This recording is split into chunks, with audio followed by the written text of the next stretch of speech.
Anuncio de imediato o painel número 4 com o tema Cabotagem Brasileira e a Frota Nacional.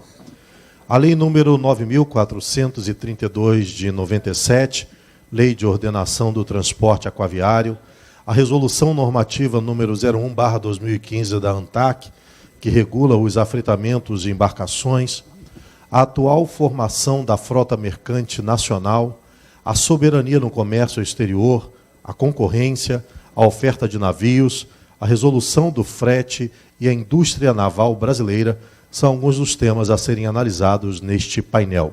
Ele visa criar uma política de Estado para desenvolver uma frota mercante nacional. Continua como painelista o senhor contador, Jimmy Amora, por favor, como mediador, por favor. Debatedores, senhor César Matos, secretário de Advocacia da Concorrência e Competitividade, CEPEC, do Ministério da Economia. Senhor Djalma Neto, engenheiro naval. Retorna o senhor Abraão Jorge Salomão, diretor da Posidônia Shipping e secretário para Assuntos de Transportes Marítimos da Usoport RJ. Senhor Sérgio Bate, do Sindicato Nacional da Indústria da Construção e Reparação Naval e Offshore, Sinaval. Senhor Luiz Fernando Rezano, diretor executivo da Associação Brasileira de Armadores de Cabotagem, ABAC, e o senhor Rodrigo Sintra, da Sociedade Brasileira de Marinha Mercante, Sobramão. Obrigado. Bom, no primeiro painel eu esqueci de agradecer aqui ao André pelo convite, obrigado, e ao Abraão, à Usoport. Queria testemunhar aqui o trabalho da Usoport desde o seu início, muito presente em Brasília nas questões do setor portuário, uma relação aberta e amigável com a imprensa, que eu acho sempre muito importante se você quer efetivamente, enfim, levar as suas demandas para toda a sociedade, conseguir com que isso seja bem visto e bem aceito por todos. Bom, eu vou começar com o César, para que eu acho que nesses últimos, talvez, 10 ou meses aí, que se vem discutindo, acho que você tomou conhecimento de toda a legislação, portarias, resoluções dessa área de afretamento, cabotagem, enfim, toda essa regulamentação extremamente complexa. E você, como, enfim, um especialista em concorrência, o que eu queria perguntar de uma forma bem direta para você, essas normas são compatíveis com os princípios da concorrência que a gente tem preconizados no país? Bom, primeiro, muito obrigado aqui pelo convite e, mais uma vez, discutir esse tema, que a gente teve algumas oportunidades de estar junto em outras oportunidades em Brasília, eu acho que talvez fora também, mas cada vez a gente vai aprendendo um pouco mais. Quer dizer, obviamente, sou super neófito no setor, concordo, e, na verdade, quer dizer, meu cargo é de secretário de Advocacia da Concorrência. Nós estamos sempre tentando buscar normas que, mesmo reconhecendo a existência de falhas de mercado, a necessidade de você fazer algumas regulamentações, eventualmente até de entrada, nós sempre buscamos a norma que gere aquele resultado, quer dizer, que corrija a falha de mercado, eventualmente de segurança, ou de qualquer outra coisa, quer dizer, que o mecanismo de mercado não proveja. Quer dizer, nós não somos xiitas a acreditar que o mercado corrige tudo, quer dizer, não é assim, mas nós sempre buscamos formas e meios de chegar lá com o menor bloqueio possível dos mecanismos de mercado. Acho que tem formas alternativas, de arranjos de governança alternativos, que você pode fazer com menor restrição possível à concorrência. Dito isso, também uma outra coisa que eu entendo que é uma premissa importante, nós somos extremamente favoráveis à BR do Mar. Nós estamos tendo uma conversa muito produtiva com o Ministério da Infraestrutura, mas gostamos tanto da BR do Mar que nós gostaríamos de ir além. Quer dizer, são mecanismos de flexibilização em que nós entendemos que dá para ir mais. E, no final das contas, quer dizer, tem uma grande discussão sobre sobre como flexibilizar. Quer dizer, você tem, faz sentido ter uma necessidade do lastro ou não ter uma necessidade do lastro. Acho que essas são as discussões mais importantes, quer dizer, a questão do estoque de embarcações perenes. Eu tento sempre converter um pouco da linguagem de você na linguagem econômica, né? Então, isso é para eu mesmo entender o que eu estou falando, tá certo? Mas a ideia quer dizer, em que medida é realmente requerido ter esse lastro ou não ter esse lastro para de repente, alguns outros objetivos não econômicos, que podem ser igualmente válidos, né? E toda a discussão que nós temos tido com a infraestrutura nos indicam que, definitivamente, você caminhar mais de uma liberalização mais audaciosa, né, ou mais arrojada, como foi colocada de manhã, nos parece um cenário mais desejável do que menos arrojada. Na verdade, você colocar como requerimento, na verdade, como condição para você afetar mais, eu ter um estoque de embarcações, porque, no final das contas, tem um pouco esse discurso de que eu preciso ter esse estoque, porque, senão, se tiver um aumento de preço, esse pessoal vai embora, não volta. Nós não entendemos isso como realmente um argumento sólido do ponto de vista econômico. Entendemos, sim, que, no final das contas, se eu faço essa exigência, eu posso acabar tendo uma regra extremamente pró-incumbente, e nós não vemos razão para ter uma regra apenas pró-incumbente. Nós achamos que, quer dizer, o level playing field exige uma regra, e nem uma coisa que seja pró-entrante, quer dizer, você fazer. Muitas vezes a gente vê regulação em vários setores que você coloca regras quer dizer, que dão uma coisa mais desequilibrada pró-entrante. Não, nós, na verdade, queremos que seja a mesma regra para todo mundo. E, no final das contas, a ideia do lastro nos parece que, nós, economistas, sempre pensamos na margem, né? Os agentes econômicos tomam decisões na margem. Então, quer dizer, se você tiver uma frota de 20 navios e tiver o 21º, o que você vai fazer com o 21º é mais ou menos a mesma coisa que se eu tiver um navio apenas, tá certo? O que eu vou fazer com esse um? Tá certo? Quer dizer, a flutuação do ciclo econômico, o que ela vai me induzir a fazer? Quer dizer, a nossa flutuação relativamente à flutuação lá de fora, o que vai me levar, quer dizer, as minhas ações vão ser condicionadas na margem. Eu não vejo uma lealdade maior aqui para o mercado doméstico, simplesmente pelo fato de já ter um estoque muito grande. Então, assim, definitivamente nós não vemos uma diferença de comportamento muito grande de um em relação ao outro, né? Então, assim, o fato de você ter um estoque grande não nos parece ser algo que vai aumentar ou diminuir a sua fidelidade àquele mercado. Sendo que essa questão de lealdade ao mercado, poxa, eu tenho que garantir algumas rotas, quer dizer, eu tenho que garantir algumas rotas da forma como elas, quer dizer, para regularidade, para fidelidade. Isso em economia, quer dizer, primeiro você, quer dizer, tudo que nos diz, olha, eu para conquistar um cliente é uma coisa dura, né? 1 ano, 2 anos, enfim, é uma coisa que eu vou testando. Eu não largo esse cliente, é a mesma coisa, quer dizer, eu casar com mulher, eu vejo uma mais bonita, agora quer dizer, eu fiquei ali, convenci, conquistei, paquerei, quer dizer, eu enfrentei o sogro, agora, se aparecer uma mais bonita, não, eu vou largar. Não é assim que acontece, quer dizer, eu vou, só porque o preço lá de fora está maior, eu vou correr atrás de um outro mercado por causa disso. E no final das contas, tem essa noção de custo de oportunidade. Eventualmente, o preço aqui está baixo, porque eu estou num período mais difícil, e lá está alto, porque eu estou num período mais de boom. Quer dizer, quando isso acontece, são as vicissitudes do comércio internacional. Isso não vale só para a navegação, não, vale para qualquer setor da economia. Para qualquer setor da economia que tem ciclos, você tem mais facilidade.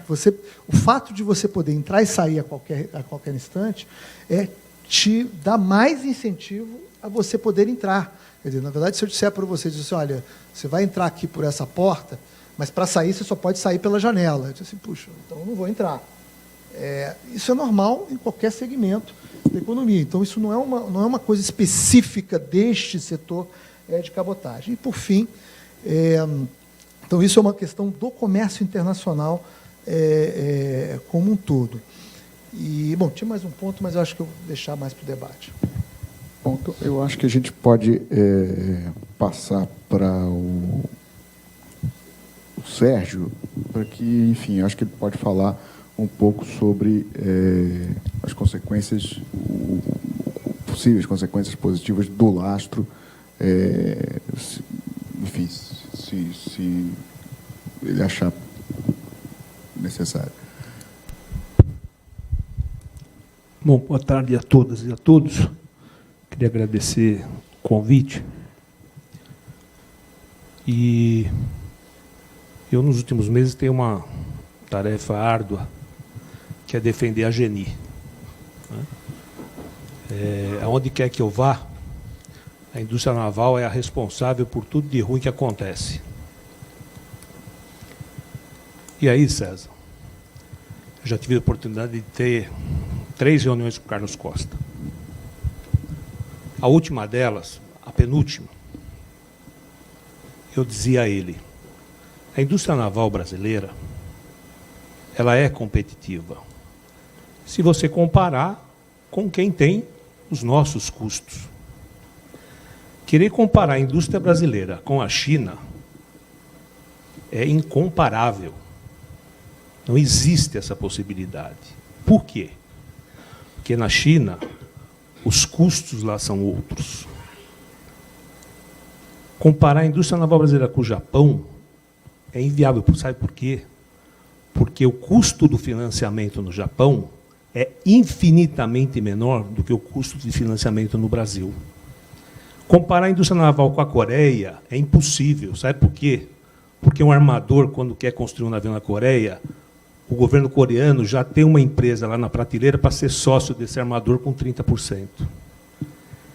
Então, se você quer que a indústria naval seja competitiva, dê condições para a gente ser competitivo, dizia eu a ele. Não, mas vocês já tiveram, ao longo dos anos, o Fundo da Marinha Mercante e não foram competitivos. Fomos. Construímos muito barco aqui no Brasil, muito navio, muita coisa. Criamos muito emprego.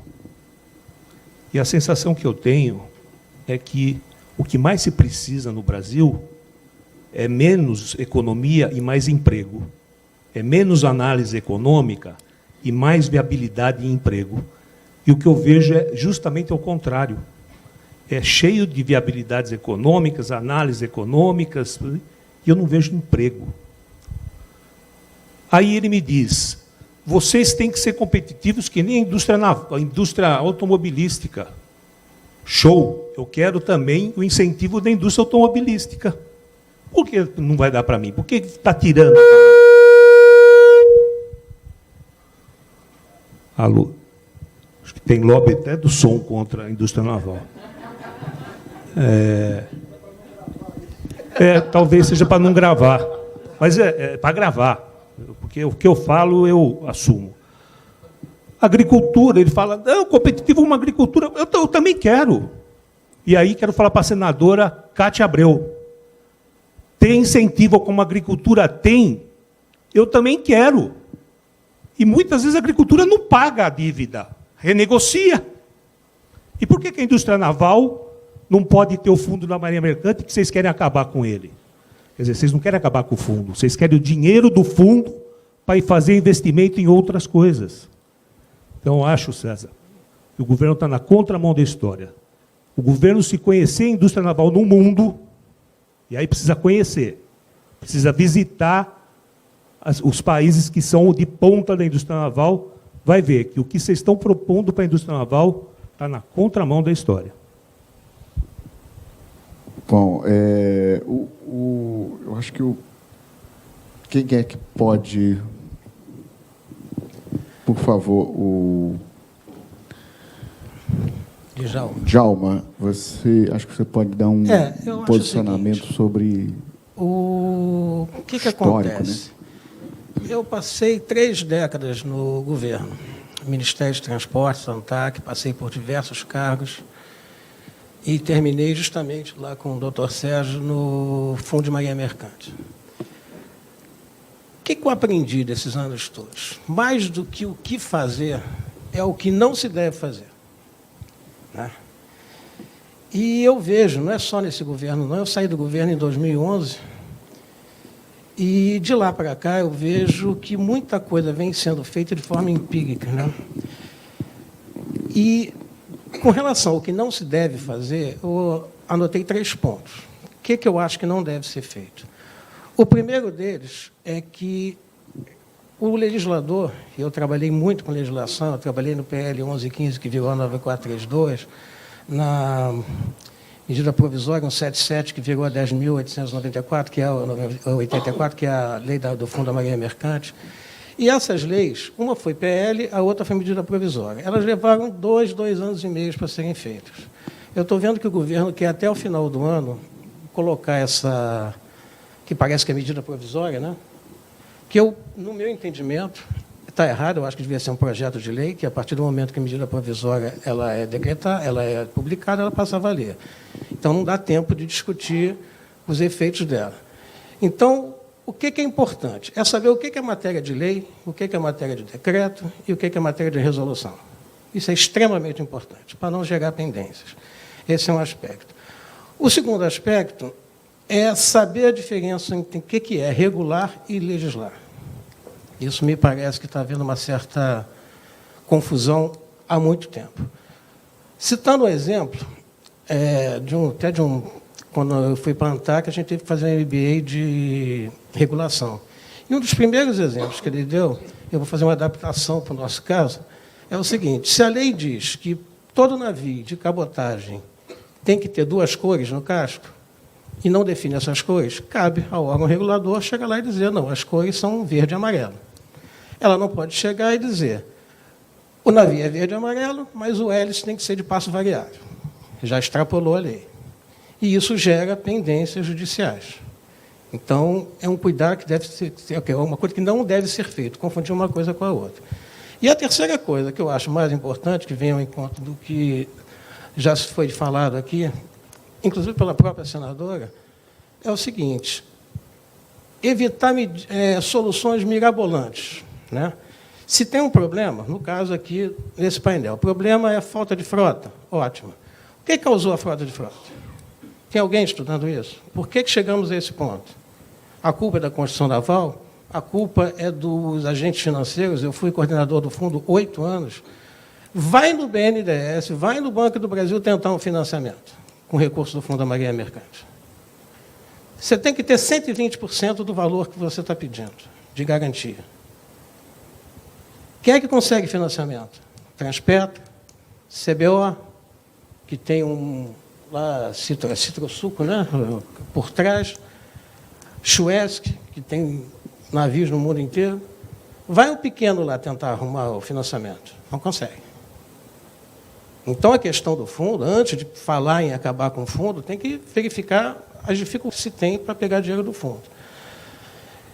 Então, voltando para o tema, é evitar soluções mirabolantes, é descobrir exatamente qual é o problema, tentar ajustar uma solução para esse problema e parar de chutar. Eu ouvi uma palestra sobre essa BR do Mar, o único contato que eu tive com ela, essa pessoa chegou e começou a falar, talvez a gente vai liberar o quádruplo da frota, o cara pode fretar até 4 vezes a frota. Eu falei, por que não 5? Por que não 3,5? De onde surgiu esse número? Ninguém não soube me responder. Quando no PL 1125, que gerou 9432, se pegar a redação original, isso está lá no Congresso,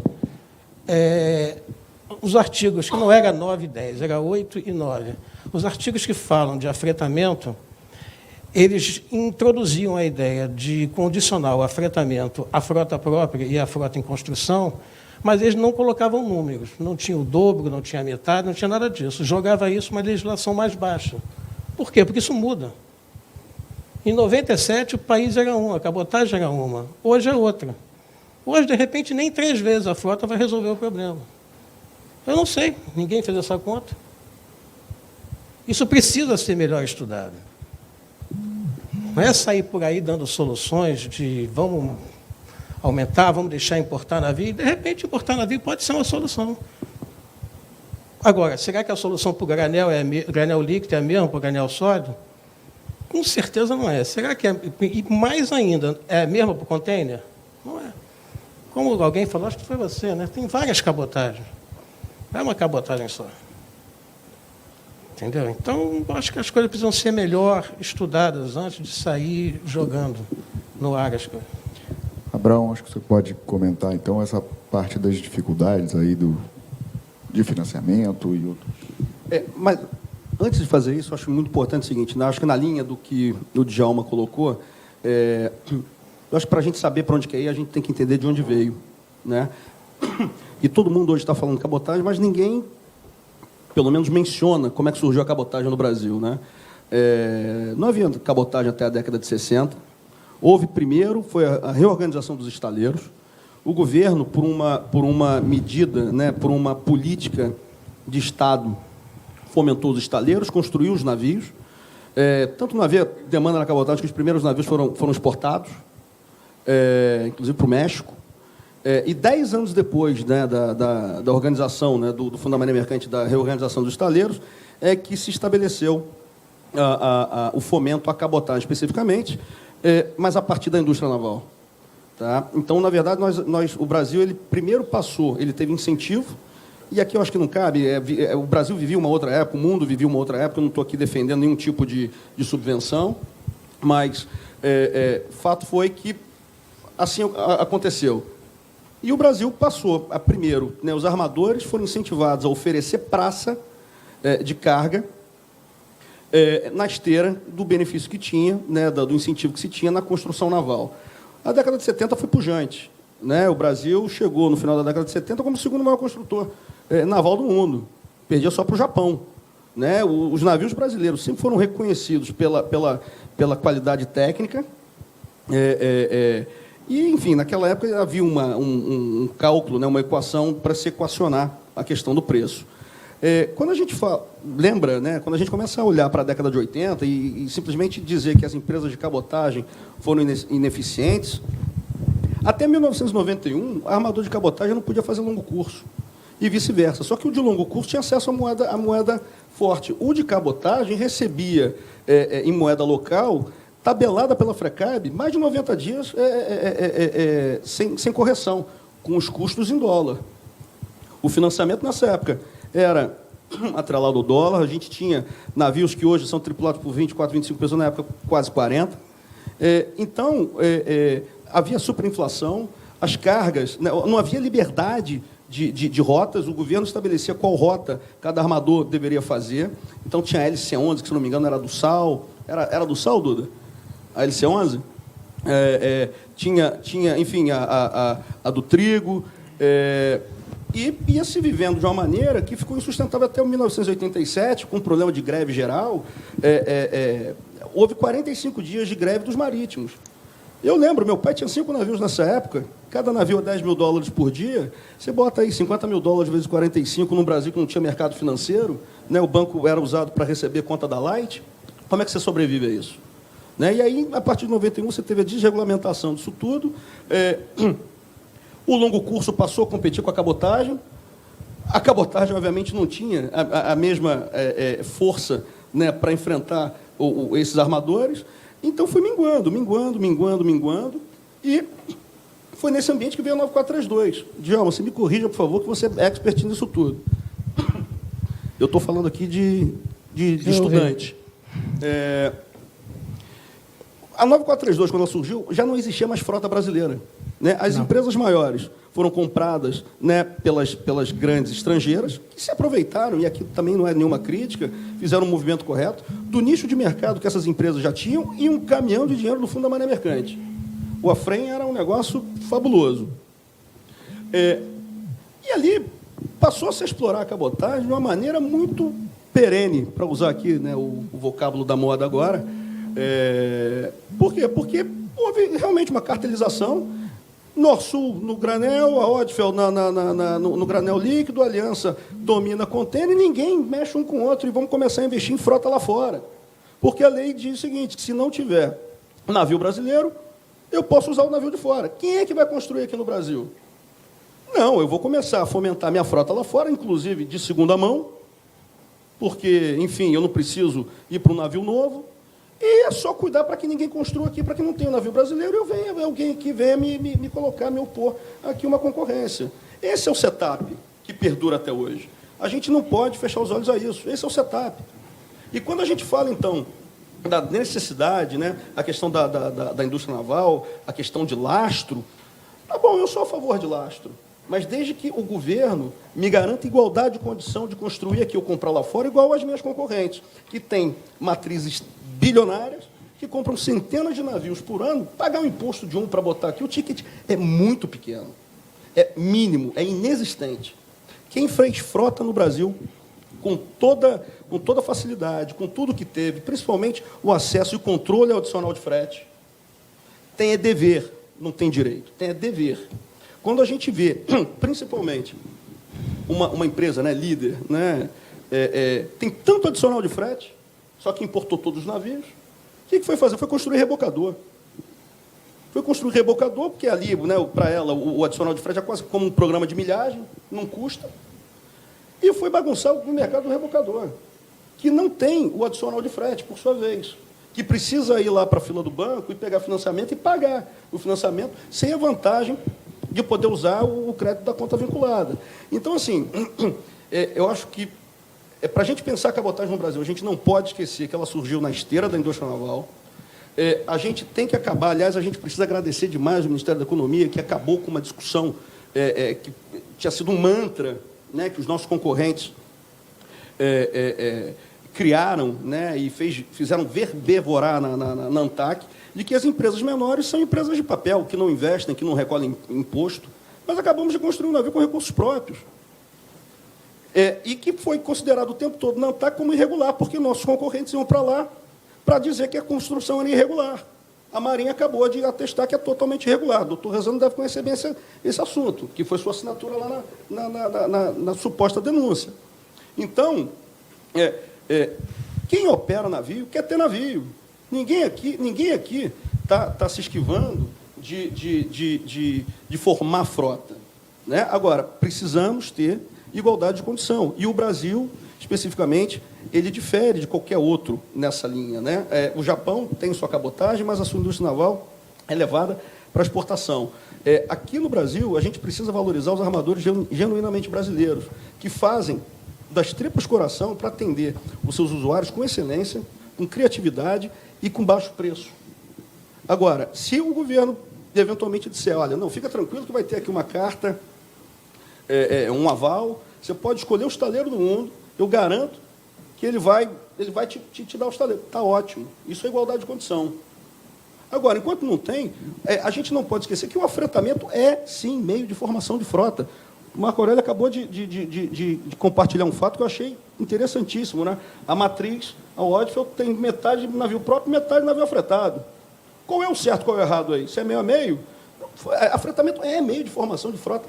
Sim, o afretamento a casco nu impõe ao armador uma responsabilidade tremenda. Não existe viabilidade, a não ser que eu esteja fazendo da minha mãe estrangeira ou da minha subsidiária, eu pego um navio, eu tenho facilidade para colocar aqui, eu faço um afretamento a casco nu de curto período. Não existe afretamento a casco nu de curto período. Não é mercado. Tá? Isso não existe no mundo. Não se viabiliza afretamento a casco nu com menos de 6 meses, 1 ano.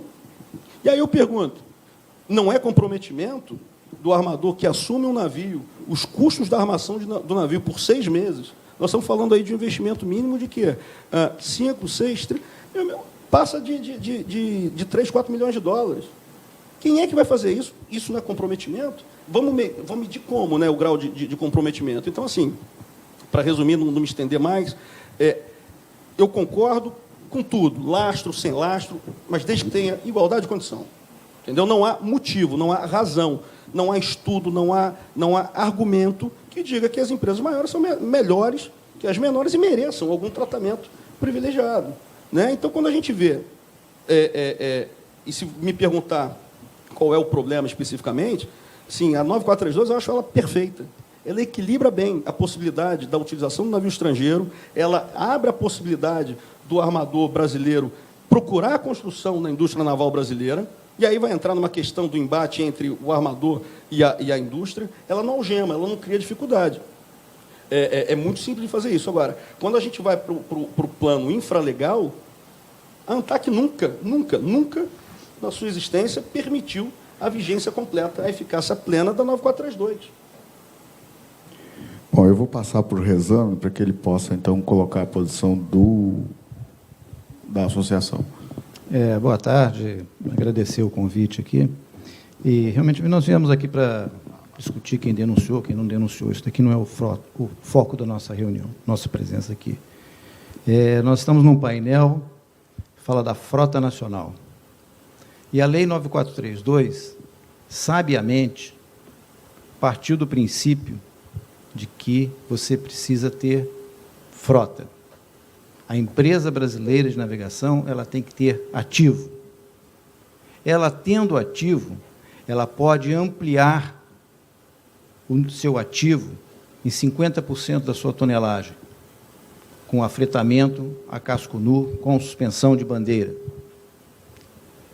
Esta é a regularidade da formação, esta é a regra de formação, seguida da eventualidade que é do afretamento por viagem, na falta de frota. Então, nós estamos falando de mercado aqui, nós estamos falando de frota. Quem compra um navio, o navio tem vida útil de 25 anos. Ele compra para colocar num mercado consolidado. Então, ele já estudou o mercado, ele já testou o mercado, e ele vai lá colocar o seu navio, vai construir um navio, fazer um investimento monstruoso. Para mercados sendo em consolidação e que estão crescendo, ele usa o afretamento a casco nu, que é a possibilidade de ele aumentar a sua frota sem ter que fazer o investimento. Então, não estamos falando que ele não tem capex. E o afretamento por viagem, que é a possibilidade dele, na inexistência de frota, ele poder afretar um navio para aquela viagem, é para ele não deixar o usuário desassistido. E o nosso foco aqui é o usuário. Então, nós estamos olhando para o usuário. O usuário não pode deixar ter a sua carga na cabotagem permanecer, sem embarcar. E nossos usuários não deixam de ter embarcado. Especialmente quando nós falamos no container, em que nós fazemos o serviço porta a porta. Então, portanto, a 9432, ela parte do princípio de que é necessário lastro. É a partir daí que a gente começa a ter o crescimento da frota. E hoje, os 6 grupos econômicos de que a ABAC tem como membros associados participam de mais de 90% do transporte de cabotagem feito pela iniciativa privada. Então, nós temos a representatividade, e eu posso garantir aos senhores e senhoras que nós temos 55 navios de bandeira brasileira. Esta é a nossa frota, atendendo os usuários. Não existe usuário não atendido. E aí, quando eu falei em CAPEX, eu acho que, quando nós estamos aqui falando de futura BR do Mar, se é projeto de lei, decreto, ainda está uma indefinição enorme. Se a gente está focando no usuário, a gente tem que atacar o OPEX, o custo operacional, é o custo de tripulante, que já foi discutido no painel anterior, é o custo do combustível, do ICMS, do low sulfur, que o combustível subiu 30% nos últimos 2 meses. Ninguém conta que o combustível subiu 30%. E podemos subir 30% o valor do frete na cabotagem? Não dá. De alguma forma, as empresas têm que absorver isso. Então, esses são os nossos custos. Nós precisamos atacar este custo, o custo da burocracia, da multimodalidade, que é uma quantidade enorme de documentos eletrônicos, todos impressos. É isso que é custo para a gente. Então, Jimmy, eu acho que falar que não tem frota, eu acho que é leviano. Nós temos frota. aos entrantes, precisamos ter as mesmas regras, porque senão nós não viabilizamos, senão nós vamos botar no mesmo jogo diferentes pesos. Então, precisam sim ter as mesmas regras, seja com frota própria, a partir daí, crescer a sua frota com o navio afretado a casco nu, com suspensão de bandeira, e, posteriormente, a circularização. Se hoje existe uma quantidade grande de circularização, e aí eu vou fazer... A gente tem que tomar cuidado, porque existe uma quantidade enorme de circularização feita pelo apoio marítimo. E é tudo junto lá no sistema do SAMA. Então, nós temos que separar o que é a circularização de cabotagem, efetivamente, e se essa frota não está atendendo, a frota de bandeira brasileira, isso mostra que a frota de bandeira brasileira não está atendendo. Então, nós precisamos, através de uma política pública, que é isso que a gente espera do Ministério da Economia, agora aqui, né, César, e mais o Ministério da Infraestrutura, para que realmente a gente viabilize uma frota maior de bandeira brasileira. E por que precisa ter a frota? Aí que eu gostaria de voltar, que ninguém falou aqui. Doutor Agripino, Código Comercial, seja o de 1850, seja o atual, trata de aventura marítima. Aventura marítima. Repito, você, o usuário, quando dá a carga a um armador, ele está compartilhando as responsabilidades e os riscos. Entendam isso. É compartilhamento. Então, se você dá a sua carga, que certamente é uma coisa muito preciosa, para um armador em que ele não lhe garante segurança no transporte, você está colocando a sua mercadoria, o seu produto em risco. E, por isso, precisa ter lastro, para ele garantir aquilo que ele perder.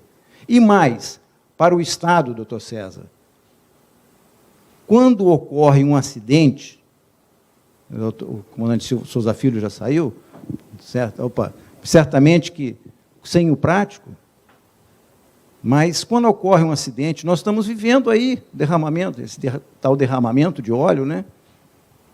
Vamos responsabilizar quem? Se o armador não tem sequer uma sala própria. Não sei. Eu estou dizendo, eu não estou dizendo, doutor Salomão, eu não estou dizendo o seguinte, eu estou dizendo o seguinte, os armadores têm que ter ativo, é isso que eu estou querendo dizer. E que é isso que lhes garante a prestação de um serviço adequado. É isso que eu gostaria de comentar. Não estou...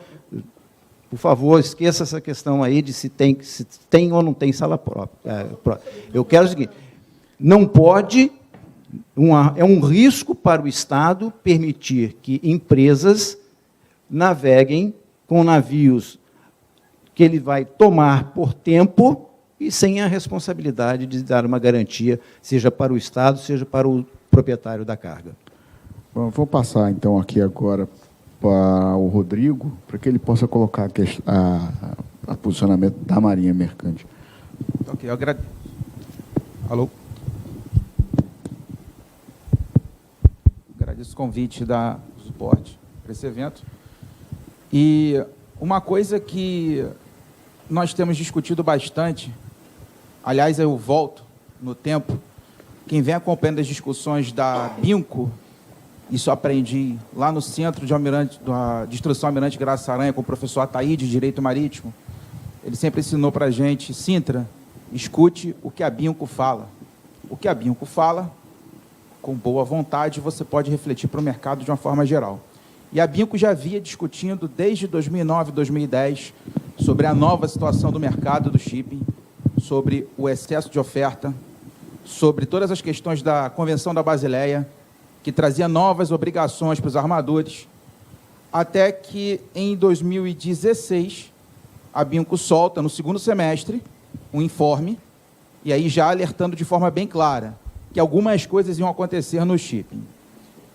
Ela chama atenção para a gestão de riscos, como o comandante Rezano ali mencionou, a importância da gestão de riscos.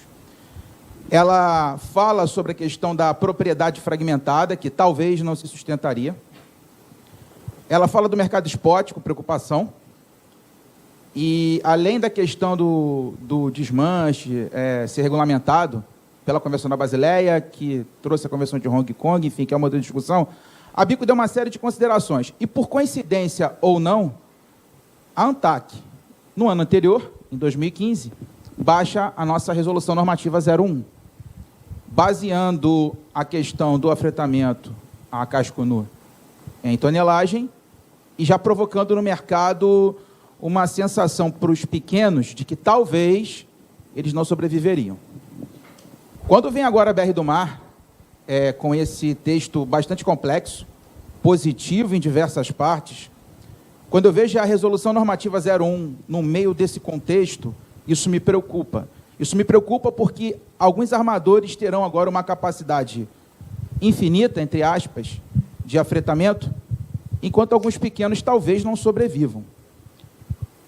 E em se falando de gestão de riscos, de governança, um evento como esse eu acho bastante interessante. A gente vê grandes nomes aqui do shipping, mas eu destaco 2 aqui, e os outros, por favor, não fiquem com ciúme, tá?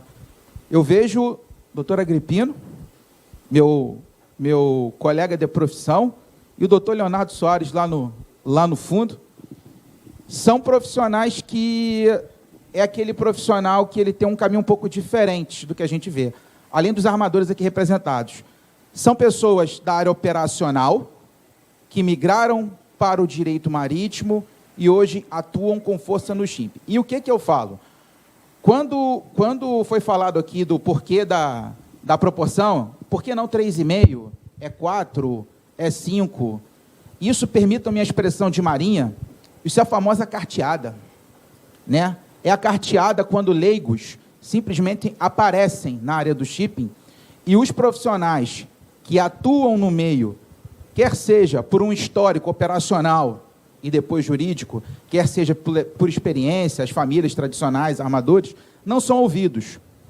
Me preocupa também a posição atual do governo, numa visão econômica praticamente miseana, numa sociedade como a nossa, numa indústria que ainda não está totalmente consolidada como deveria.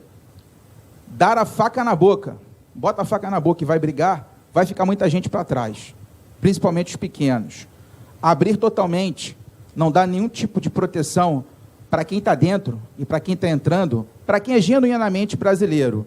Me preocupa. Essa mania do Brasil de querer crescer olhando para fora. Eu sempre vou crescer olhando para fora. A solução está fora. Eu não fortaleço o meu mercado interno, eu atrapalho a minha curva de aprendizado, a indústria naval passa muito por isso, a todo momento ela é impactada de alguma forma, e você tem picos, e você não consegue manter o histórico. Essa visão me preocupa. E me preocupa mais ainda o que o ministro Paulo Guedes vem propondo agora no novo Pacto Federativo, essa questão dos fundos. Quer dizer, se fundos são considerados mal geridos, e particularmente, a minha opinião, é de que o fundo da Marinha Mercante, ele é mal gerido, ele é mal direcionado, sim. Ou seja, a solução por uma falta de gestão é acabar com o fundo, é direcionar o recurso para outro local. E é bonito o discurso, vamos usar o fundo da Marinha Mercante, como foi dito já, para financiar saúde e educação. Saúde e educação, ótimas bandeiras, tem outras formas de se financiar. Então, o que eu quero trazer aqui para vocês é essa visão, e, mais uma vez, colocar aqui que a Sociedade Brasileira de Marinha Mercante, o órgão técnico-científico, e que, inclusive, quando foi fundada, escutamos de um sindicato patronal, de que o órgão científico da Marinha Mercante eram eles, então faço questão de colocar isso aqui em público. Não é, somos nós, e temos produzido bastante coisa.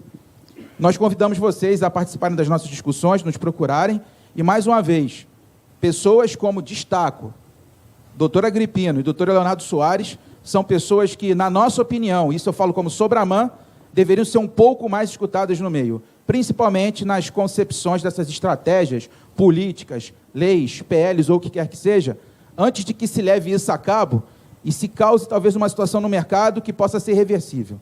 Obrigado. Obrigado. Bom, César, eu acho que você pode comentar aí de uma maneira geral, as críticas que foram feitas ao governo, e aí depois eu vou abrir para perguntas, já que acho que deve estar todo mundo muito... Antes de fazer a resposta, eu queria fazer mais uma crítica, porque daí é o conjunto da obra. É o momento adequado. César, eu tive... Não, eu acho que ser governo, e eu já fui governo, é dever do ofício, né? Tomar pedrada. Eu já fui vidraça, já tomei muita pedrada. Uma delas foi muito pior, porque foi com a Miriam Leitão sentada me batendo. Então, com certeza, foi muito pior. Pois eu acho que eu sou mais leve, pelo menos, do que ela. Quando eu fui governo, a gente mexeu na legislação do Fundo da Marinha Mercante. E eu acho que eu não fiz a lei dos sonhos, não. Mas eu fiz uma lei democrática. E vou dizer por quê. Porque eu juntei na minha sala armador, construção naval, marítimo e metalúrgico. Todos os segmentos que envolvem essa indústria sentaram na minha sala e nós construímos juntos, e o Djalma, que está ao seu lado, foi o técnico que me ajudou muito nisso, para construir essa lei. Essa lei pronta, demorou, é verdade, demorou mais de um ano essa discussão interna. 2 anos e 2 meses. 2 anos e 2 meses. Mas quando foi para o Congresso, ela já foi praticamente azeitada, porque todo mundo opinou, então a sociedade estava confortável com aquela... O que eu sinto da MP, projeto de lei, decreto-lei, enfim, a gente não sabe da BR do Mar, é que um segmento só está sendo escutado. Né? Só os armadores, que eu saiba, pode saber, tem... E o agro, possivelmente a senadora Cádia Abreu. Porque eu nunca tive acesso a nem... Para não dizer que eu não tive acesso a nada, eu tive acesso a um slide que o Dino me deu de contrabando, falou, está aqui, só que não divulga e tal. Eu acho que precisava ser mais debatido isso de forma mais clara, mais ampla. Por quê? Porque tem pontos nessas sugestões que estão sendo dadas que já está em lei. Por exemplo, o preço do bunker já está na lei. A 9432 diz que o bunker tem que ser igual ao longo curso. Por que não se cumpre? Não se cumpre por conta do CONFAS. Então não adianta pôr numa outra lei isso, tem que resolver isso no CONFAS. E não vai resolver no CONFAS. Sabe por que não vai resolver no CONFAS? Porque o Amapá deve ter algum outro interesse que não vai deixar votar nada se não votar o interesse dele. Então, essa história é para inglês ver. A questão trabalhista não vai resolver, porque você não pode resolver para um segmento só. Então, tem que se parar de enganar as pessoas. Se sair a medida provisória, eu vou fazer uma... Sim, fiz essa pergunta para o Ministério da Infraestrutura e vou fazer para você, César. Quantos reais irá reduzir no custo do transporte de um container do Porto de Santos para o Porto de Recife, se a medida provisória for feita? Sabe quanto? 0. Não vai reduzir 1 centavo para o consumidor final. Então, isso é para algumas empresas ganharem mais dinheiro, não é para o usuário final. Esquentou, né? O que eu considero ótimo. É muito bom, né? Quer dizer, eu pensei que alguém fosse me defender, mas não defendeu. Defendeu pouco. Então, peraí, compreendo aqui. Mas não defendeu. Peraí, desculpa. Eu me distraí aqui, perdoa, César. Não, gente, acho que a gente tem que dar um testemunho aqui que nós realmente ficamos muito preocupados quando tivemos o primeiro contato com o BR do Mar, em razão do MINFRA. A gente realmente viu todos os contornos da resolução normativa 01. E com todo respeito ao ministro, ao secretário, eu não entendo o porquê, né, o que vem do Ministério da Infraestrutura é dizer que economia quer abrir indistintamente. Isso não é verdade. Eu vou usar um termo aqui, que o Alex lembra bem, isso não é uma mentira, mas é uma inverdade. Nós procuramos o Ministério da Economia, fomos muito bem recebidos e, para nossa surpresa, não era nada daquilo que eles advogavam. Né? O que o Ministério da Economia está advogando, e está aqui todo o nosso apoio da Usuporte, é igualdade de condições. Sem discurso, sem falácias, sem argumentos vazios. Enfim, todo mundo aqui, né, precisa defender o seu, se entende, mas dentro de um conceito técnico, porque a gente até hoje está com uma resolução que não tem estudo nenhum. Nem esse 2,5, 3, 4 vezes a tonelagem, isso ninguém sabe de onde veio. Né? Tem quem diga, inclusive, que foi fazer conta de trás para frente. Vem cá, quantos navios eu tenho aqui? Enfim, cabe a teoria da conspiração para todos os lados. Mas foi uma grata surpresa o tratamento que o Ministério da Economia tem dado ao assunto. Não posso garantir que até onde nós conhecemos, né, porque a BR do Mar é uma surpresa, né, ninguém sabe exatamente qual é o texto final, só dizem, não se preocupa porque o teu problema vai estar resolvido. Né, e aí, isso dá mais calafrio ainda, né? Aí o calafrio é maior e mais intenso. Mas é exatamente isso. Né? A economia está com um posicionamento extremamente técnico, direto e liberal. Vem cá, é igual para todo mundo. Até porque, vamos dizer o seguinte, ó, quem tem ativo, né, quem tem mais frota, quem tem frota mais do que eu, tem uma vantagem competitiva muito superior a mim. Né? E outra coisa, como se diz, precisa ter frota para garantir risco. Opa, espera aí, gente, vamos esclarecer. O nosso P&A é de quanto? 1 bilhão. Pois é, a Poseidona tem um P&A de R$1 bilhão de cobertura. E nossa embarcação própria é o Poço Dona Brava. Então, assim, a gente precisa realmente discutir. Rezano, você me perdoa se de alguma forma eu fui ofensivo, mas você sabe que eu tenho um carinho enorme por você, um respeito genuíno, apesar de achar que você está no lado negro da força. Apesar de você ser saudável,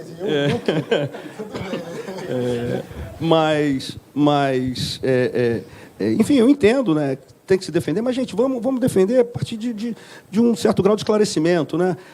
A cabotagem, a gente está tendo a oportunidade. Infelizmente, nós crescemos, nossa sociedade cresceu de costas para o porto. Né? E eu acho que o principal é a gente quebrar o muro do porto e entender como é que funciona, de lá do cais. Ninguém aqui é louco. Né? Eu tenho 2 filhos que sou apaixonado por eles. Eu não sou louco de entrar numa aventura marítima, descoberto de alguma coisa de alguma forma que isso vá comprometer a minha segurança familiar, meus sócios da mesma forma, todos os outros 33, 34 armadores fazem da mesma forma. Não é cabível, né? Esse posicionamento, esse argumento, enfim, não é correto. Né? Vamos procurar outro. Esse a gente consegue trabalhar. Então, assim, só para voltar aqui à questão da economia, está aqui um testemunho de que vocês estão no caminho certo. Vocês estão realmente no caminho certo. A discussão tem sido extremamente técnica. Eu lembro de uma frase sua muito interessante, né? Que a cabotagem brasileira ela é tão peculiar que quando a gente fala abrir, não é abrir para fora, é abrir para dentro. Né? Porque quem é o gringo que a gente quer trazer? Olha, eu adoro viajar, tenho vários amigos no mundo inteiro, mas quem é que falta trazer para cá hoje que não tenha tido oportunidade de vir? O ticket para as empresas de navegação do mundo, o ticket para explorar o bilionário mercado da cabotagem é muito pequeno. É muito pequeno. Vamos dar chance, gente. Né? Então, fica aqui eu precisava fazer essa defesa. Então, deixa eu passar para o César. Deixa eu o direito de resposta. Não, deixa o César primeiro, aí depois vai você e o Rezano também. E eu vou pedir mais 10 minutinhos, porque a coisa esquentou aqui. Então... O que é muito bom, né? É muito bom ver ele dar calor aqui à discussão e dar informação. Né? Sair dessa ação entre amigos é interessante. Mas está funcionando, tá, né? No final das contas, quer dizer, assim, eu acho que só para confirmar o ponto, nós não estamos dizendo que, quer dizer, olha, a gente quer que o longo curso entre e faça a mesma coisa que a cabotagem está fazendo. Isso não é isso. Quer dizer, em alguns momentos, não, mas aí o cara sai com custo marginal zero, os custos trabalhistas deles são completamente diferentes. Não, na verdade, tem essa discussão de... O pessoal lá atrás não está escutando. Essa discussão que a gente teve no painel anterior, quer dizer, eu acho que você já tem um espaço para isso, não é isso que a gente está discutindo aqui, a gente está discutindo apenas no afretamento, tá certo? É a liberalização mais plena no afretamento. Por isso que a gente remete diretamente à questão do lastro, a importância do lastro, que, no final das contas, quer dizer, para mim sempre foi uma grande surpresa, quer dizer, olha, você só pode ter mais se você já tiver muito. É o contrário do que a gente vê. E eu sou advogado da concorrência, gente, pelo amor de Deus. Eu quero estimular a concorrência, obviamente, de forma responsável. As outras regulações de segurança, de qualidade, continuam tendo que ser contempladas. Não tem diferença em relação a isso. Uma coisa importante é que, em relação à entrada, seja do estrangeiro, seja do próprio brasileiro, e a gente não sabe qual é a conformação que vai ter. A gente estava conversando com a Fábio, eu disse, não, você tem que conversar com o pessoal dos cegonheiros e tal. Eu disse, olha, os cegonheiros vão gostar da nossa proposta, não da sua, porque ele vai poder fazer, de repente, alianças, ou ele mesmo montar a empresa de navegação dele, com um monte de gente aqui, ou pode fazer lá fora, um cara que não está aqui, e ele pode fazer com quem já está aqui, quer dizer, para, de repente, expandir, ou fazer mais multimodalidade, quer dizer, você expandir, quer dizer, você fazer várias coisas que você faz por terra hoje, você fazer por terra e mar, quer dizer, você implementar, de fato, a multimodalidade. Então, você tem que ter flexibilidade, não sei o tamanho das empresas, eu não posso dizer ex ante qual vai ser o tamanho da empresa. E esse cálculo, quer dizer, eu sou advogado da concorrência, eu não preciso fazer este cálculo. Vou repetir, eu não preciso fazer este cálculo. Nós queremos, quer dizer, o objetivo ideal seria eu não ter limites. Por que eu vou botar limite? Por que eu vou dizer, não, olha, você não pode... Não, meu amigo, se você quiser botar mais, você bota mais. Se quiser botar menos, é um problema seu. Tá certo? Tem coisas que a gente não tem que ficar fazendo cálculo. Tá certo? A liberalização inclui esse tipo de coisa. Quer dizer, eu não estou fazendo cálculo para que isso funcione. Então, no final das contas, quer dizer, como é que você acontece em todos os outros setores? Todos os outros setores, quer dizer, para você abrir, e isso não é uma coisa da cabotagem, para você abrir, quer dizer, você começa o quê? Eu estou lá fora, ou mesmo aqui dentro, eu começo, quer dizer, se eu estou aqui, sou importador, eu começo a testar o mercado. Eu vou começar a testar o mercado. Se eu tiver que comprometer o meu CAPEX com uma coisa gigantesca, como é que eu vou testar o mercado já entrando com um CAPEX gigantesco? Eu vou entrar com uma coisa menor. Como é que eu vou fazer isso? Eu vou afretar. Na verdade, eu vou alugar. Tá certo? E isso facilita muito a minha vida para a entrada. E em todos os setores é isso. E quando eu sou bem-sucedido nessa estratégia, dizer, olha, agora eu vou começar a comprar, agora eu vou começar a internalizar de uma forma, eu vou comprometer mais capital. Tá certo?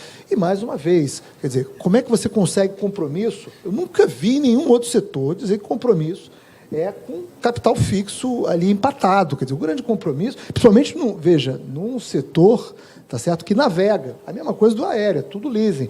Ele é capital sobre asas. Esse é um capital que vai pela água. Ele se move. Ele é totalmente diferente. Quer dizer, se ele quiser ir embora, ele vai embora. Tá certo? Se a condição estiver ruim para ele, ele vai embora. Mas como é que você faz isso? Você faz isso por contratos de mais longo prazo, tá certo? E, quer dizer, em geral, o esforço que você faz para conquistar clientes não justifica você ir embora, o ganho oportunista de aproveitar. Não é assim que funciona esse mercado, ou em nenhum outro. Tá certo? Então, mais uma vez, a noção de custo de oportunidade é importante. O afretamento, de fato, nos parece que dá um dinamismo para o mercado bastante diferente do que a gente tem hoje, e nós acreditamos que ele tem uma condição, sim, e aí eu não preciso realmente fazer cálculo. Mais uma vez, não precisa fazer cálculo para isso. É abrir o mercado. Esse discurso, não, eu tenho que ter o compromisso, qualquer outro setor, vários setores, a gente está ouvindo isso o dia inteiro, de vários outros setores, não é só apenas esse setor aqui, não. Bom, Djalma e depois o Rezano, para a gente abrir para as perguntas rapidamente. Não é rápido. Com relação ao que foi falado de uma possível má gestão do Fundo Magre Mercante, não vamos confundir gestão do Fundo Magre Mercante com utilização de recursos do Fundo Magre Mercante. São duas coisas diferentes. Até onde eu sei, principalmente nos 8 anos que eu estive à frente do fundo, todas as contas do fundo foram aprovadas pelo TCU. E continua pelo governo Dilma, Temer, agora no Bolsonaro, as contas continuam sendo aprovadas. Então, não existe mais gestão do fundo. Agora, com relação à utilização de recursos do fundo, eu até concordo que poderia ser melhor do que é. Mas isso está previsto em lei, tem que mudar a lei. Entendeu? Nos anos que eu estive à frente do fundo, eu, como coordenador de projetos, eu assinei projetos de financiamento, quer dizer, coloquei que o Ministério ele não aprova, ele aceita o projeto, vê se está tudo correto na planilha de custos e encaminha ao Conselho Diretor. Quem aprova o projeto é o Conselho Diretor do Fundo Maria Mercante, que é um colegiado. Agora eu já nem sei quem são, porque já mexeu tanto nos últimos anos que eu já nem sei quem são. Mas quem aprova são eles. E muitas vezes eu encaminhei projeto porque estava na lei. Como o Sérgio falou, a lei, ele fez a lei de maneira muito democrática. Eu já não sou tão democrático assim, eu teria coisas ali que eu não colocaria na lei. Mas o senhor é democrático, então fez. Mas está na lei, não é nada ilegal. Então não há má gestão, só para esclarecer isso. Tá bom.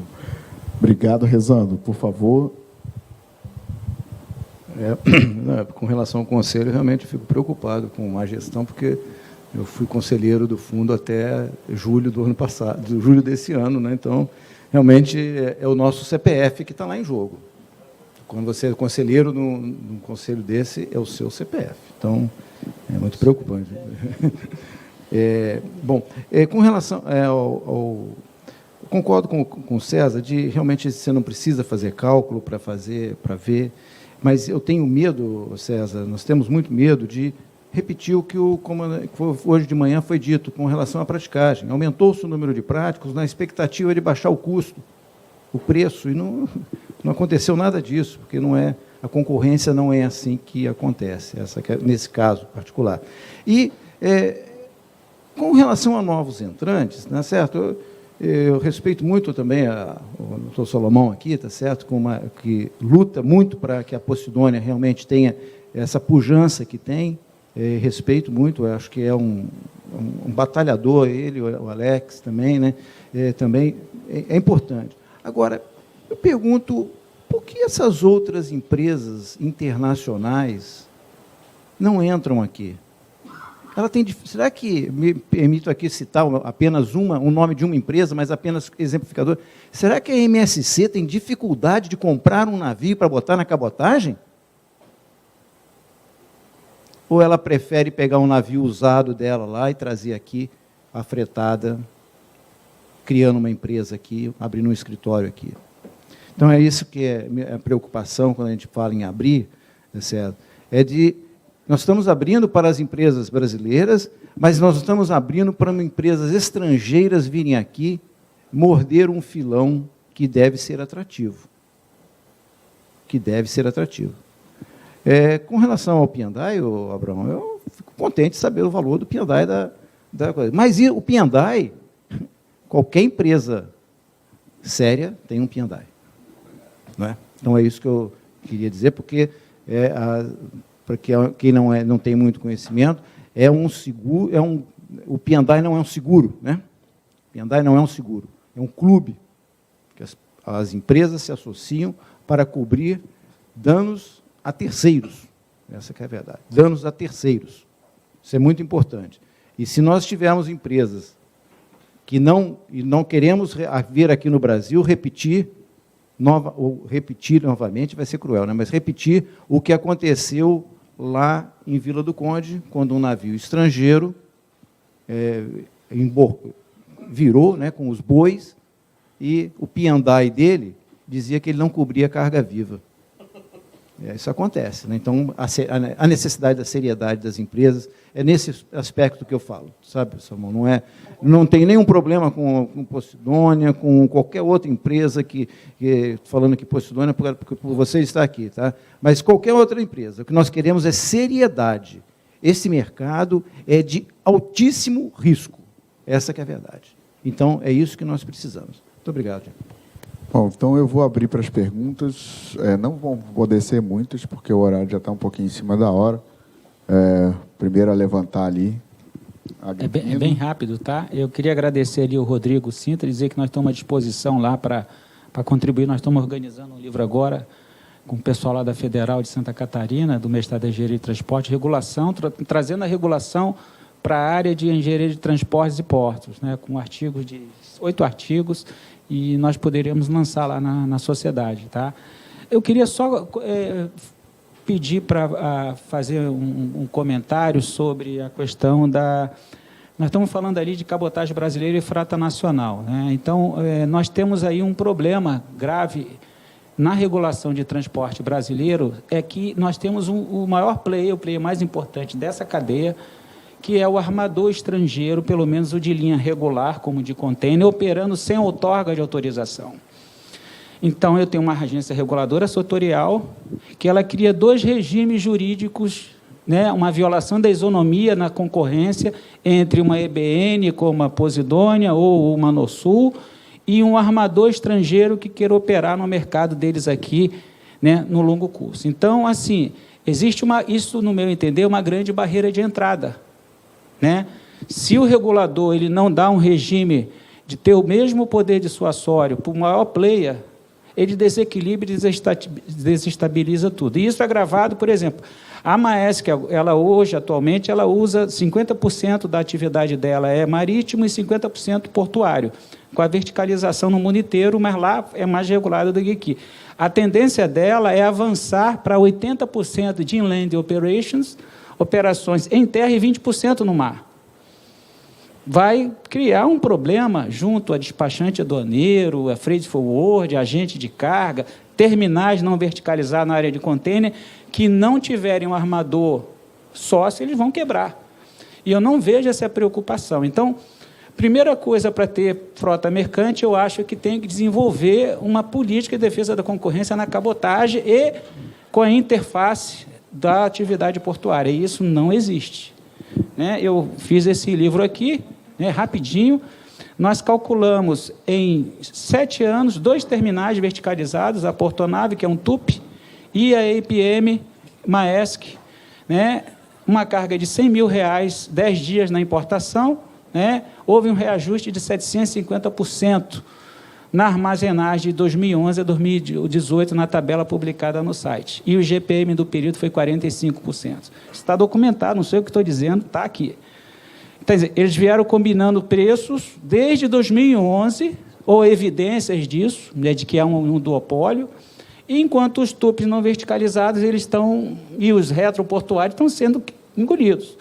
E cobram 1/3 disso, 25% disso. Então, se eu não tenho a linha de navegação no meu terminal, isso afeta a cabotagem também, né, é um problema. Então, esse armador ele opera fora da regulação, né, cobra THC, não emite nota fiscal, não dá o comprovante de ressarcimento, cobra por um serviço de capatazia, né? Se até o mototáxi de Itajaí opera com regulação, então eu queria que os senhores comentassem isso. Qual é o impacto que essa falta de regulação do armador estrangeiro tem na cabotagem, tem na logística, inclusive na atividade portuária? Então, eu queria um comentário, né, sobre isso. Tá. Passa para ele, eu vou pedir para você fazer a pergunta também, e aí as respostas saem daqui e a gente conclui o painel. Obrigado pela oportunidade.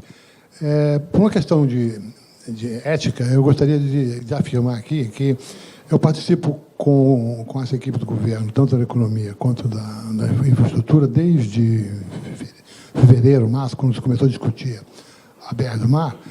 E a minha convicção clara é de que tanto a economia quanto a infraestrutura, e mais a infraestrutura, porque ela começou há mais tempo trabalhando nisso, ouviu vários setores. Eu mesmo estive participando lá, não só como armador, como também com clientes nossos que foram lá e foram fazer a sua reivindicação, produtores de álcool, do milho, distribuidores de petróleo. Então, acho que foi muito aberto esse processo. Inclusive, não vi, mas você esteve algumas vezes lá, eu vi você participando também. Agora, isso não quer dizer que ele tenha me ouvido e adaptado tudo aquilo que eu, como armador, falei e os clientes falaram. Eles fizeram lá a sua coleta de informações e, enfim, estão produzindo esse apoio à cabotagem, que para todos nós é importante, não só como empresários do setor, usuários do setor. Acho que o país precisa disso, e a importância desse projeto, acima de tudo, é que a gente pode registrar que a cabotagem não é agenda de governo. Então, hoje nós estamos exaustivamente falando sobre a cabotagem e que vai, certamente, talvez não vamos ter o estado da arte, mas provavelmente vamos ter aí um projeto que vai ser útil para a sociedade, útil para os usuários e, enfim, para os investidores, que também essas coisas são todas relacionadas. E queria aproveitar só uma oportunidade, porque a gente sempre menciona coisas que ficam por alto. É mais uma questão que a gente conversou ainda há pouco na mesa quadrada com Abraão. E essa parte, pelo menos na minha visão, é de desmistificar essa ideia de que é uma perseguição das empresas grandes contra as pequenas, até porque as empresas grandes, se existem, elas não têm o poder que se coloca de que vai fazer lei, vai mudar regra, vai fazer nada disso. Existem várias coisas colocadas, elas estão permeando o nosso ambiente já há muito tempo.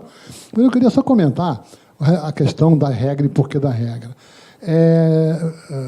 Você agora tem, graças a Deus, o professor Dona Bravo está operando normal, sem nenhum problema, isso é muito bom. Mas por que apareceu uma regra de que limitava o uso do direito de afetamento e substituição em construção? Porque houve, há alguns anos atrás, o Sérgio deve lembrar disso, mas o Djalma com certeza, tem um armador que ficou fazendo um navio durante 4, 5 anos no estabelecimento, um navio que não acabava nunca.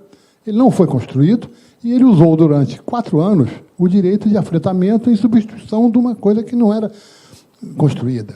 Então, a partir daquele momento, daquela experiência, criou-se uma regra que limitava-se para poder coibir essas questões. Por acaso, você teve o efeito em cima de você, porque você teve um pouco mais de tempo para construir, mas não foi focado na Posidônia. Essa é uma leitura muito franca minha sobre o processo. Ninguém fez uma legislação para a Posidônia ser prejudicada, para a empresa A ou B ser prejudicada, até porque não tem ninguém beneficiado diretamente. Todos têm a mesma questão com o ataque para discutir de coisas boas e coisas ruins. Então, é só para desmistificar isso, porque senão a gente cria mais emoção do que razão para se chegar às soluções. Então, só para deixar uma pergunta colocada, a ideia era como que a gente pode exaurir essas questões do lastro para a regulação, porque a gente precisa ultrapassar esse ponto, porque esse é um dos que está, além da legislação tributária, trabalhista, esse é um dos pontos que está travancando o processo. Então, a gente tem que, talvez, fazer um fórum ou uma discussão mais franca, mais aberta, mais complementar. Como é que a gente pode ultrapassar essa questão? Porque senão esse assunto vai ser impeditivo e só vai trazer prejuízo para o contexto. Só falar em relação à questão da verticalização, eu não tenho uma resposta, porque a verticalização tem 2 efeitos. Ela, de um lado, de fato, pode ter um efeito de fechamento de mercado para agentes independentes, quer dizer, para armadores, enfim, dos 2 lados, né? E nós não temos reflexão suficiente ainda sobre isso. Eu já vi algumas discussões, mas nada definido. A gente realmente esse é um negócio para amadurecer. Dá para dizer, olha, verticalização é ruim, ponto. Seria um pouco leviano tentar, quer dizer, mas essa é uma discussão que tem havido. Para a variação da verticalização, você tem o CAD. Então, quer dizer, qualquer ato de concentração que você tiver uma verticalização relevante com impacto sobre a concorrência, você pode ter algum questionamento. A gente, há pouco tempo, teve uma discussão, né, sobre essa coisa do cliente. Não, você falando, nosso cliente, ele negocia comigo e negocia com a armadora ao mesmo tempo. Ele não tem uma sequência.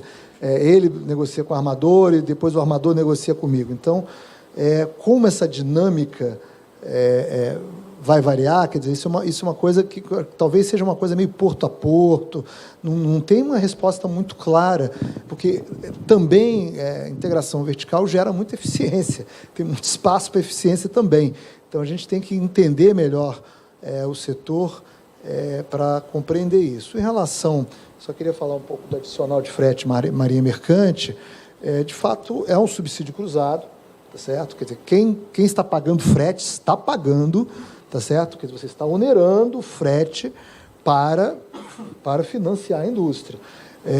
A questão, acho que principal aí é você fazer de fato, essa coisa de passou pelo TCU, tudo bem. Passar para o TCU uma coisa, outra coisa é você fazer, de fato, uma análise de impacto regulatório. Vê impacto, vê cá, isso aqui aumentou ou não aumentou. Fazer controle das variáveis, quer dizer, passar por um tratamento de dados muito mais rigoroso.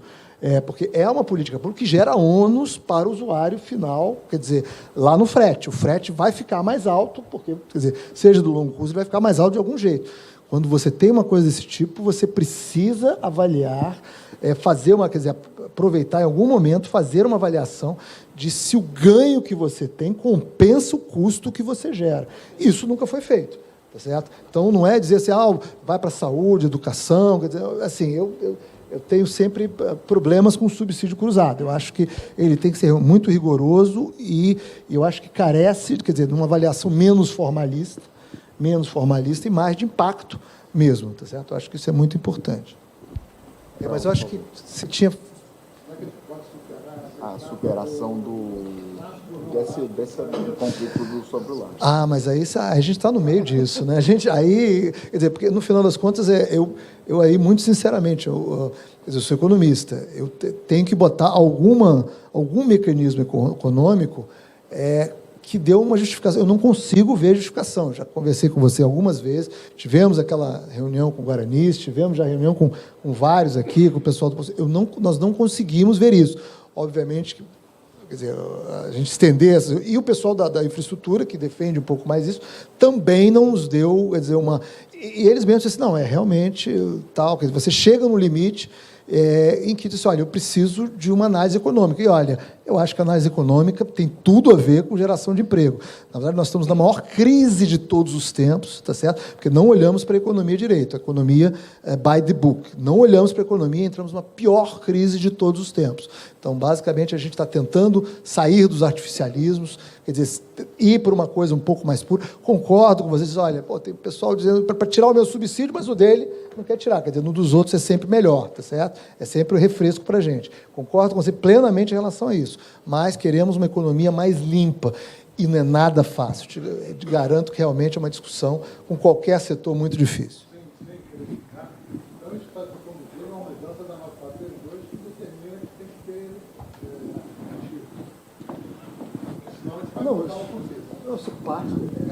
Não, a BR do Mar... não fala que tem que ter ativo. Quem fala que tem que ter ativo é uma resolução da ANTAC. A 9432 não fala isso. Obrigado, Djalma. Inclusive, essa era uma outra discussão, né? A única lei que fala nisso é uma lei de 1966, que eu não sei se está em vigor, se não me engano é 5.025. Uma lei de 1966, a lei, não tenho certeza, eu acho que é a lei 5.025, que é uma lei de comércio exterior, que ela fala lá que o cara, para ser armador ou empresa de navegação no Brasil, ele tem que ter capital para possuir embarcação. Mas não embarcação. Mas não embarcação. Não, a Sunaman sempre usou essa lei para fazer as suas resoluções, aí dizendo, aí é o direito do regulador. A lei não diz que não tem, então eu vou lá e digo que tem que ter.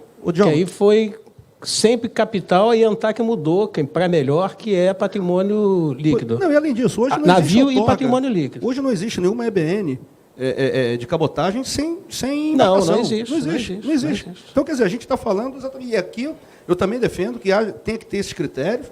O que nós estamos falando aqui é o seguinte, por que eu tenho que pintar o meu navio de vermelho para fretar um navio de carga geral? Então, quer dizer, são igualdade de condição. Mas, Marco Aurélio, queria sinceramente agradecer, você me deixou muito mais tranquilo saber que não tem esse sentimento, pelo menos você pessoalmente, mas você me deixou mais preocupado com relação ao ANTAC. Você me deixou muito preocupado. E eu digo por quê, né? Os fatos. Eu lembro desse caso, acho que era um navio sendo construído lá em Itajaí. Né?